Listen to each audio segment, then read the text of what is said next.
Paghandaan. Lumakas at isa ng ganap na bagyo o minor tropical depression ang binabantayang aktibong LPA sa silangan ng Mindanao, ayon sa Japan Meteorological Agency, JMA.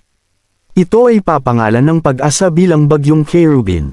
Sa ngayon nagpapaulan ito sa Visayas at Mindanao kasama ng weather system na nagpapaulan sa ilan pang bahagi ng bansa. Sa ngayon ito ay mahinang bagyo pa lang dahil mataas na ang posibilidad na maging tropical depression ang binabantayang low pressure area, LPA, sa loob ng Philippine Area of Responsibility, or sa loob ng 24 na oras, ayon sa JTWC at Pag-asa Pre-Cherubin. Ang isang low pressure area, LPA, ay namataan sa layong 155 km silangan timog-silangan ng Tagum City, Davao del Norte. Ito ay nakapaloob sa Intertropical Convergence Zone, ITCZ, na nakakaapekto sa Visayas at Mindanao. Hindi pa tiyak ang eksaktong tatahakin at magiging lakas ng nasabing low pressure area, LPA, na posibleng maging bagyong Pre-Cherubin. Nananatili ang malaking pagbabago sa forecast.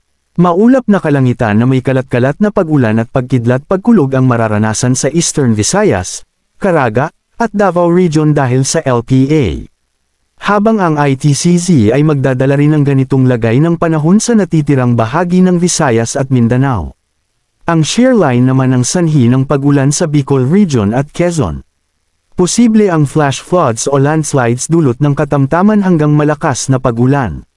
Asahan ang katamtakaman hanggang malalakas na pag-ulan sa Quezon, Camarines Norte, Dinagat, Surigao del Norte, Surigao del Sur, at Davao Oriental. Posible ang pagbaha sa mababang lugar at landslide kaya dapat maging alerto ang ating mga kababayan sa mga lugar kung saan maulan. Shear line at low pressure area ang magpapaulan sa Eastern Visayas, Caraga Region, Davao Oriental, at sa halos buong Mindanao.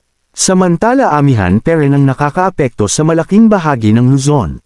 Delikado sa maliliit na sasakyang pangdagat ang pumalaot sa baybayin ng Batanes, Tuguegarao, Cagayan, Isabela, La Union, Pangasinan, Ilocos Norte at Ilocos Sur. Samantala dahil peren sa amihan na itala ang pinakamababang temperatura sa Baguio City, Tanay, Malaybalay, Tuguegarao, Basco Batanes, at Quezon City. Yan ang mga lugar kung saan naitala ang pinakamababang temperatura sa ating bansa. Manatiling nakatutok sa Weather Balita. Para sa bago pang updates, don't forget to subscribe. Thank you for watching.